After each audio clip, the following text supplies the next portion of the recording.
अस्सलाम वालेकुम दोस्तों, उम्मीद करता हूँ आप सब खैरियत से होंगे। आज मैं आपको बताने और दिखाने जा रहा हूँ कि सर्दियों की जो आप सब्ज़ी है वो कैसे उगा सकते हैं और उसके लिए आपको कितनी जगह दरकार है। ये आपको जगह नज़र आ रही होगी। अगर आपके पास इतनी जगह भी अवेलेबल है आपके घर में, आपके लॉन में या कहीं भी आपके प्लाट वगैरह में, तो आप वहाँ बआसानी इतनी सब्ज़ी उगा सकते हैं कि आप अपने घर का किचन उससे चला सकते हैं। घर के किचन से मुराद है कि आप सर्दियों में जो सब्ज़ियाँ उगा सकते हैं, आप डेली बेसिस पे भी एक सब्ज़ी अगर वहाँ से तोड़ कर पकाएं या इस्तेमाल करना चाहें तो आप आसानी से कर सकते हैं। सबसे पहले तो ये जगह देख लें, ये हमने क्यारी तैयार की है। बेसिकली तो ये क्यारी तैयार की है पनीरी के लिए, मगर अगर आपके पास जगह इतनी अवेलेबल है तो आप उसमें इस ऐसी क्यारियाँ बना के और उसमें रिजेस बना के, जैसे ये दो रिजेस दरमियान में बनी हुई हैं, आप ये बना के और उसमें सब्ज़ी उगा सकते हैं।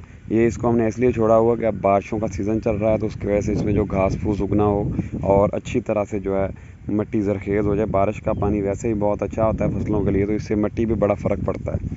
सर्दियों में जो आप सब्ज़ियाँ उगा सकते हैं उनमें साग है, पालक है, मूली है, शलजम है।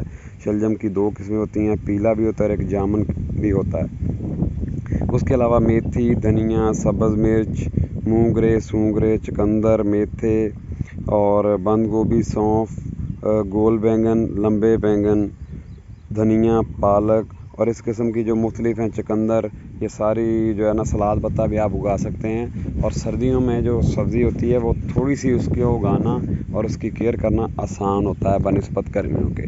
जो इस तरह की रिजेस पे आप ये देख सकते हैं, इस तरह की रिजेस पे आपने जो सब्ज़ियाँ वो उगानी है जड़ों वाली होती हैं, जैसे मूली होगी, चुकंदर हो गया, शलजम हो गया। इस किस्म की जो गहराई में जाने वाली होती हैं वो वाली सब्ज़ियाँ आपने उगानी हैं।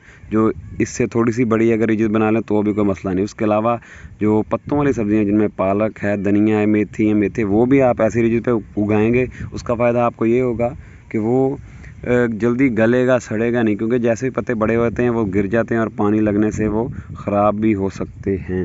और जो दूसरी है उसके अलावा आप जो मूंगरे, सूंगरे और इस किस्म की चीज़ें वो भी आप आसानी उगा सकते हैं। कद्दू भी उगा सकते हैं, बेल तोरी भी उगा सकते हैं। वो आप कद्दू और बेल तोरी उगाएंगे, वो कुछ अर्सा सर्दी में देने के बाद सब्ज़ी वो गर्मी में भी देना शुरू कर देंगे।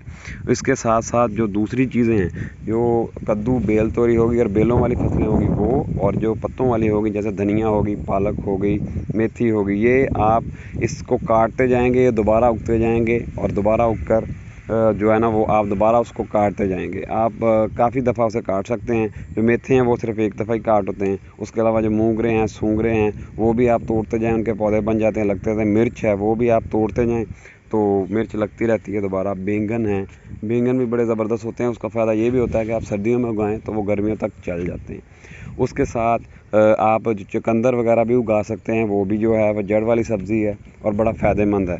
इतनी जगह पर आप ये सब चीज़ें उगा सकते हैं, सिर्फ थोड़ी थोड़ी डिवाइड करके, थोड़ी थोड़ी तकसीम करके। वो कैसे उगानी है, इसमें भी इस तरह की क्यारियों में भी और जो पॉट होते हैं उसमें भी आप कैन काट के भी लगा सकते हैं, ग्रो बैग में भी लगा सकते हैं, घर में बाल्टियाँ पड़ी हैं, पुराने को कैन पड़े हैं उनमें भी लगा सकते हैं, गमलों में भी लगा सकते हैं। जैसे पालक हो गया, धनिया हो गया, मेथी हो गई, आप गमलों में भी उगा सकते हैं, बड़े गमलों में। उसके अलावा सर्दियों में ही जो चीज़ों की पनीरी तैयार करनी होती है उसमें मिर्च भी होती है, उसमें बैंगन भी होते हैं और उसमें मुख्तलिफ़ जो गर्मियों वाली सब्ज़ियाँ होती हैं उसकी भी पनीर तैयार करके लगाते हैं, ताकि गर्मियों में वो काबिल इस्तेमाल हो सके, उसे हम उगा सकें और दोबारा उसकी ग्रोथ कर सकें, बड़ी कर सकते हैं। उम्मीद है कि आपको आज की वीडियो पसंद आई होगी। मुख्तलिफ़ सब्ज़ियाँ कैसे उगानी हैं, उनकी केयर कैसे करनी है, किस तरह से और कैसे उगाई जाती हैं, वो देखने के लिए आप चैनल की बाकी वीडियोस देख सकते हैं, वहाँ वीडियोस मौजूद हैं। चैनल को सब्सक्राइब करें, वीडियो पसंद आई तो लाइक करें, शेयर करें। बहुत शुक्रिया, जज़ाकल्लाह।